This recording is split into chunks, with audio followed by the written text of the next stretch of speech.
Welcome to EO Talks, Eastern Oregon's very own talk show, only here on EOAlive. Hello everyone, this is Alex McHaddad, EOAlive News Director. Last summer, I interviewed Yamhill County Commissioner Casey Kulla about his campaign to be the Democratic nominee for Governor of Oregon. In January 2022, Commissioner Kulla announced that he was going to seek election to the office of Commissioner of the Bureau of Labor and Industries, the only statewide nonpartisan office in Oregon. Commissioner Kulla dropped back in to talk more about the office and issues he would like to tackle. All right, I'm Casey Kulla, and I'm currently Yamhill County Commissioner, and I'm running for the Commissioner of Bureau of Labor and Industries. The Bureau of Labor and Industries is the state agency that educates and investigates and enforces civil rights law in the workplace, in housing, and in public accommodations. So wherever the public is allowed to be or is welcomed into, and then it also registers and supports apprenticeship programs that are run through industry and the unions. And so the labor commissioner actually supports all of those folks in their work and provides the ultimate sign off on education and enforcement. Well, the first thing is really to make sure that remains an independent and fully funded and responsive state agency, right? So because BOLI does civil rights and apprenticeships, it's really important that they're fully supported. So that means that they're fully staffed so that if you call them up with a complaint, or if you're a business who needs a question answered, that they're able to take it and take it fairly and right away. The flip side of that is that it's also important to do that education component and to make sure that apprenticeships are going through fully. So one is supporting an independent agency. The second thing I want to do with this particular agency is that in the 2022 short session, the governor and her Racial Justice Council introduced the Future Ready Oregon Plan, which provides a significant level of funding and support to workforce training for young people and folks who are looking to switch careers, but also to expand apprenticeships. And BOLI does the registration and support of apprenticeships. So I'm really looking forward to getting that money out the door, get people in apprenticeships and help support them for this really high skill, highly satisfying work.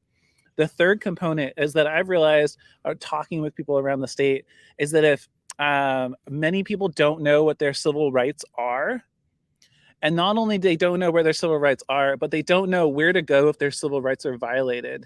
And so what I'm really determined to do is to amplify the presence of BOLI in the community so that people know what their civil rights are and where to turn to, and then also to trust that they can have a closure, that they can actually seek and find justice, whether they're a business or an employee or somebody seeking public accommodations out there in the world. So those are the three most important things that I'll be working on: supporting staff, expanding apprenticeships, and educating the people of Oregon on their civil rights. Special thanks to Commissioner Kulla for speaking with us again. Stick around to hear the rest of his original EO Talks interview from July 2021. So I'm Casey Kulla. I'm a Yamhill County Commissioner. Yamhill County is in between the Portland metro area and Marion and Polk County. So my wife and I have farmed for the past 15 years on a river island in the middle of the Willamette River, just north of the Wheatland Ferry, which is the oldest continuously operating ferry in North America, I think. We grow certified organic row crop vegetables year round, and we've grown OLCC licensed cannabis, so weed, for the past 6 years, and we just recently sold our license. I've been a Yamhill County Commissioner since 2018. I unseated an incumbent, and I ran specifically because I wanted to make sure that farmer, rural voices, and science was being part of the decision-making process at the Yamhill County Board of Commissioners. That was very important to me, especially around land use.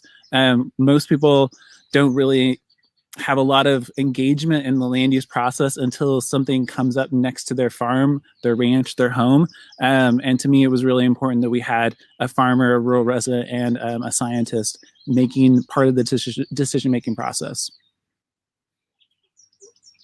Awesome. Can you talk a little bit more about the work you do as a county commissioner? Yeah, so as county commissioner, the most basic thing that we do is we approve the budget each year for the county government. And in Yamhill County, we have about 650 employees, and this year we have a $175 million budget. We approve contracts, so that ranges from we approved the surplus declaration of surplus and the sale of retired firearms from the sheriff's office, all the way to approving our public health contract with the Oregon Health Authority. And then on top of that, we make all of the final land use decisions in our county. So we'll approve whether to expand a regional landfill, approve a gravel quarry, or something as simple as a zone change from very low density residential to commercial. So big scale to small scale.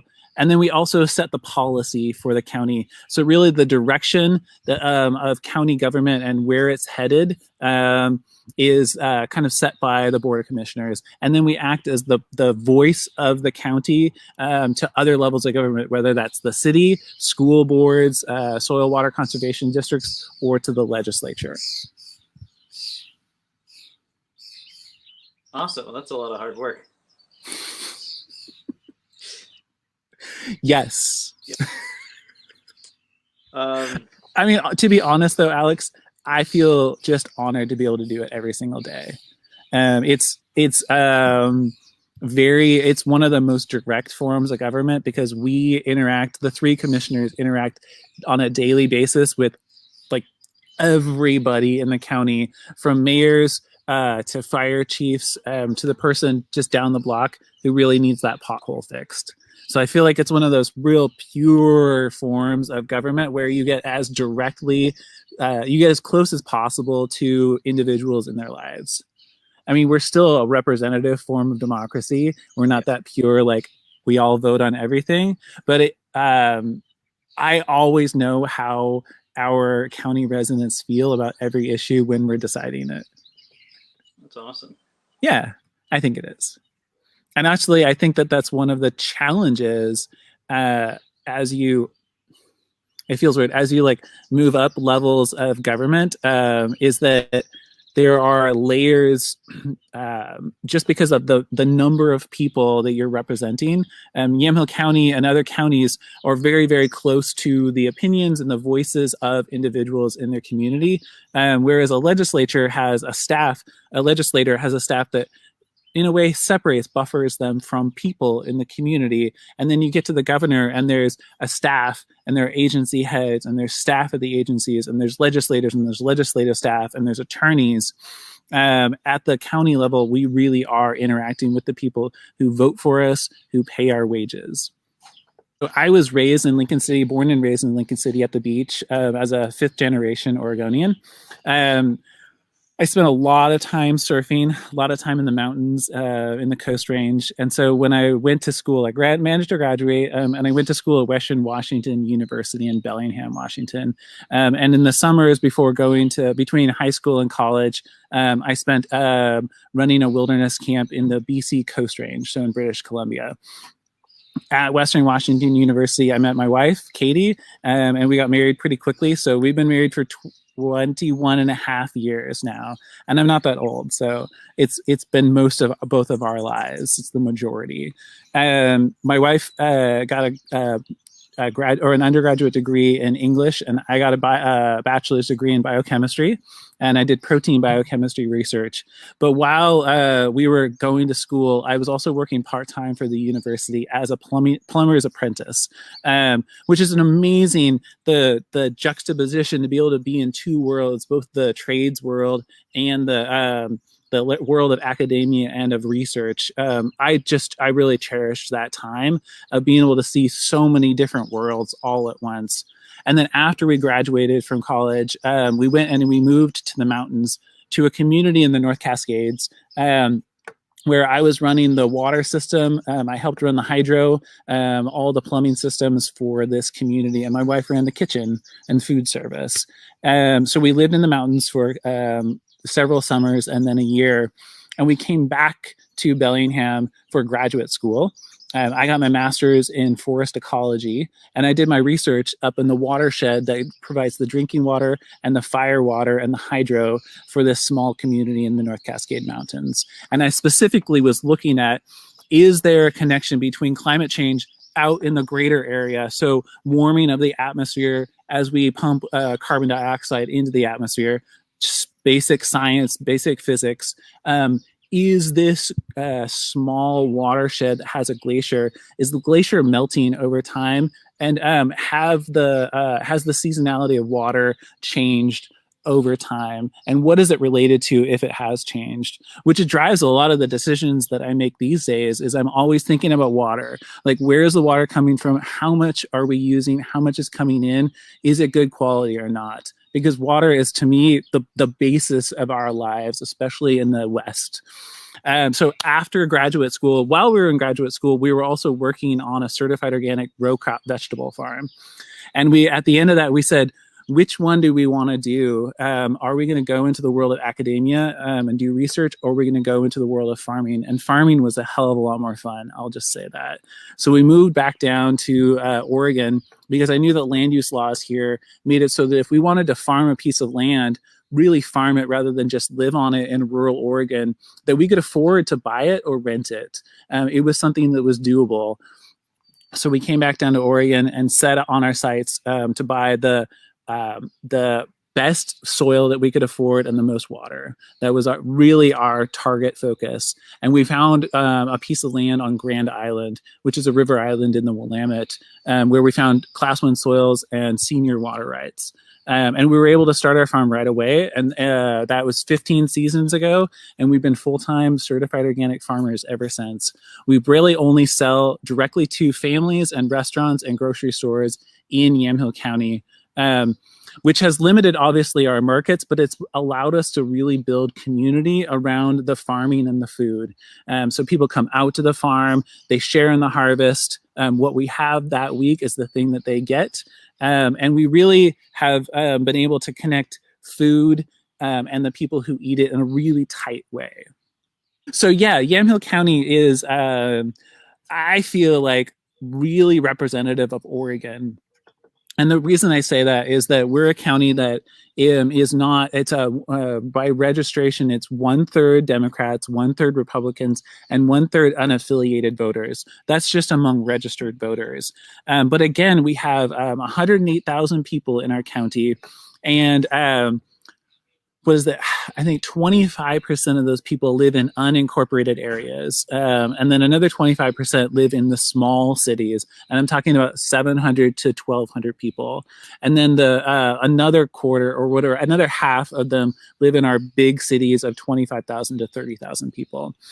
So it's really like urban and rural Oregon in that way. And we have almost no suburban areas, though. And the thing about Yamhill County that makes it, I feel like a microcosm of the rest of Oregon, is that we have the Coast Range productive timberlands, both federal lands and commercial private timberlands. And we have 3 rivers. We've got the north and south fork of the Yamhill, and the Willamette runs along us too. And then we've got this big chunk of farm ground, and we can grow just about anything that you can grow in Oregon here in Yamhill County. So the basis of our culture and of our economy is agriculture and forestry. But on top of that, we also have something that's also a microcosm of Oregon, and that we have a fairly thriving visitor economy. So we have tourists who come here specifically for the wine scene, because we have a lot of grapes that grow in Yamhill County. And so it's a farm product that we manufacture into a value-added product, and then people come and visit here specifically to taste and buy it. And because of that, I feel like there's just an amazing amount of innovation and diversity of ideas all together in one small place. Sounds like a great community. Can you tell me? And it really is, like, it's amazing how there's like a little bit of every other place in Oregon here. Yeah, I've been there once. It was really nice. So it's great. Yeah, great area. The one thing that we really need, that I feel like other parts of Oregon maybe have in greater amounts. So what I was saying is that in Yamhill County, unlike maybe other parts of Oregon, we're really an open space desert, in that there are few places that a person can easily access, that are easily accessible to an average person, to just be outside So we have the Willamette River, and you can be on the Willamette River, and it's free and it's accessible. It's public land, but it's hard to get to. There are very few boat ramps. There are very few parking lots, greenway areas, and likewise, the north and south fork of the Yamhill are almost inaccessible to people, except for the most intrepid kayaker, really. And then the Coast Range, we have public land, but because of the tradition of the BLM, the Bureau of Land Management checkerboard, we have a little piece here and a little piece here and a little piece here and a little piece here, and they're interspersed with private timberland that's very hard to get past because most private timberland owners gate their land.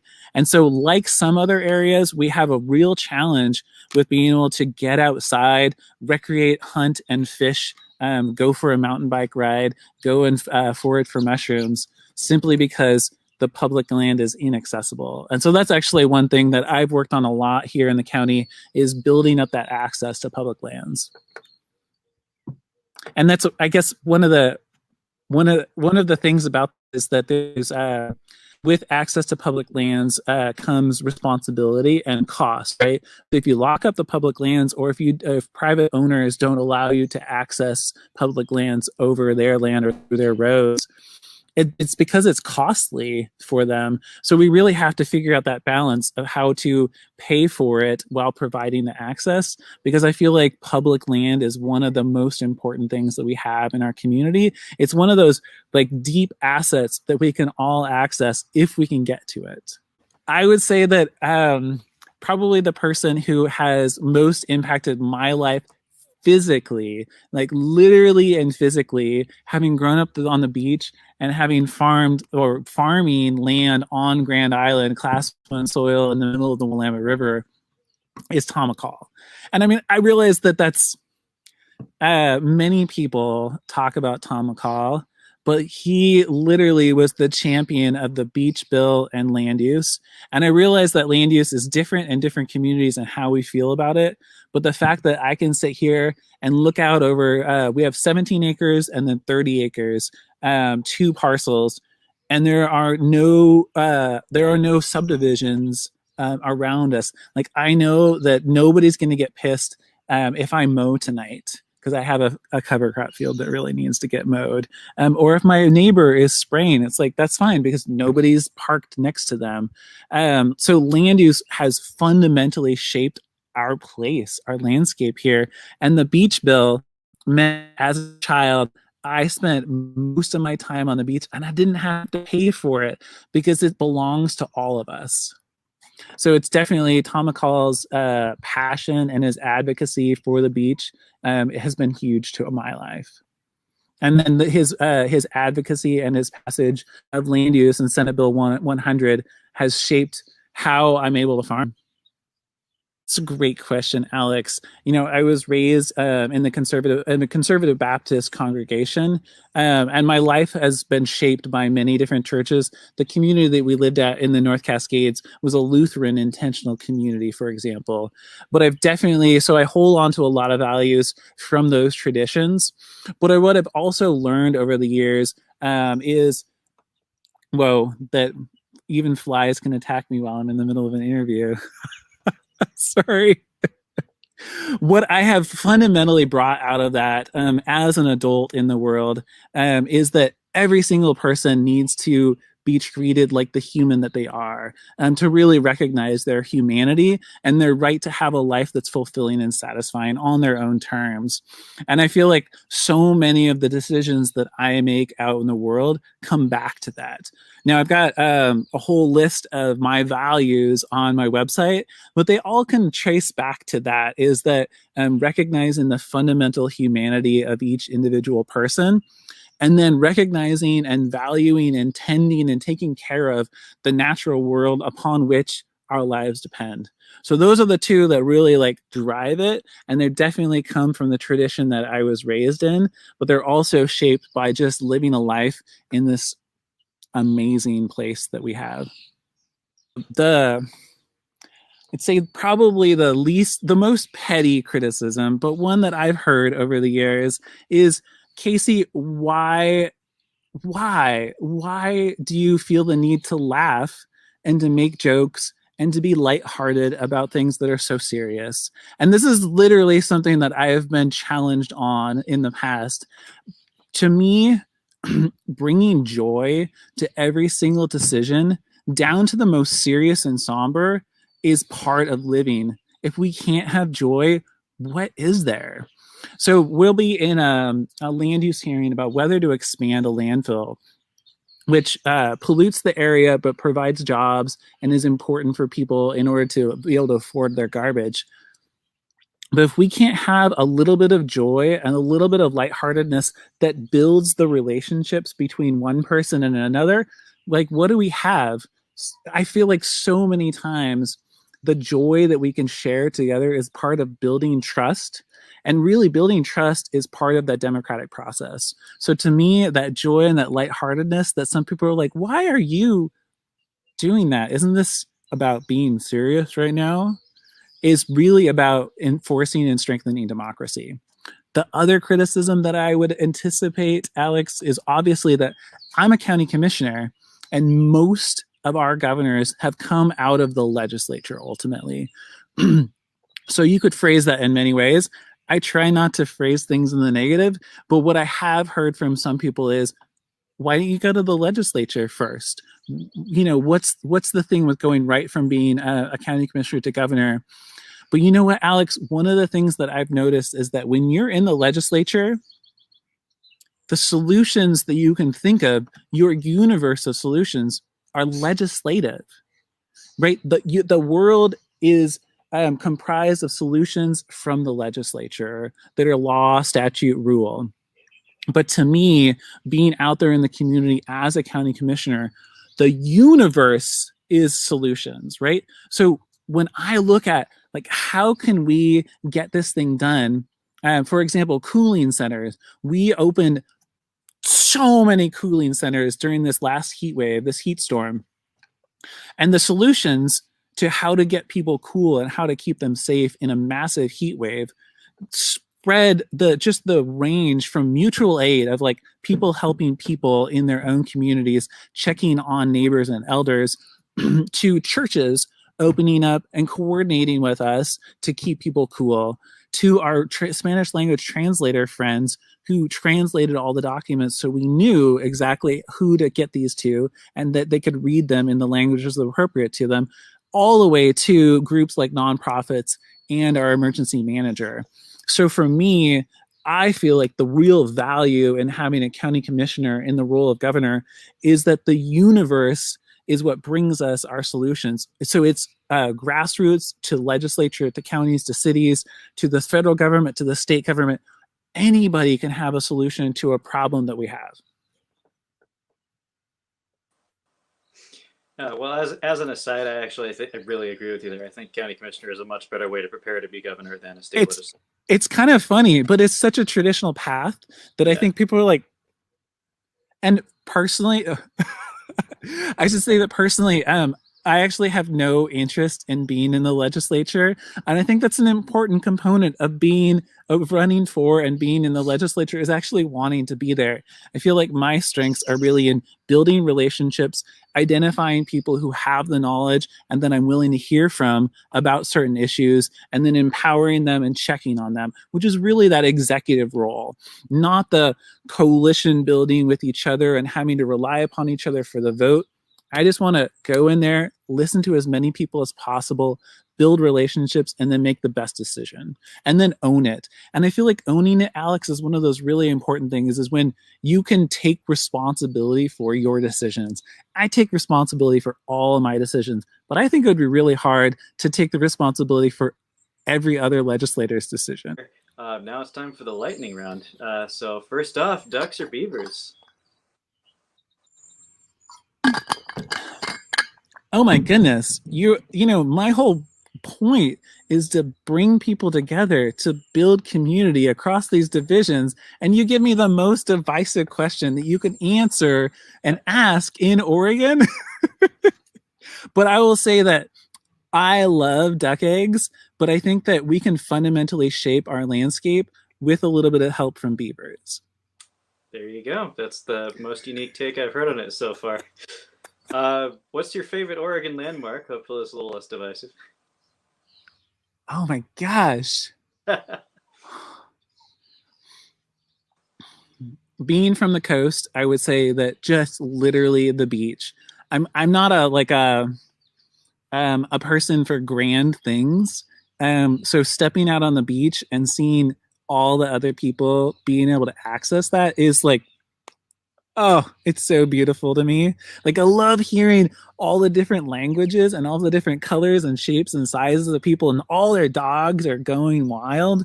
And if I really want to, I can just be out there by myself and I can get out in the waves and surf in the morning and nobody will be around. So that is definitely my favorite. But you know, you never ask an elected official what their favorite thing is in a state. Come on, Alex. Oh, it's gonna get worse. What's your favorite Oregon beer?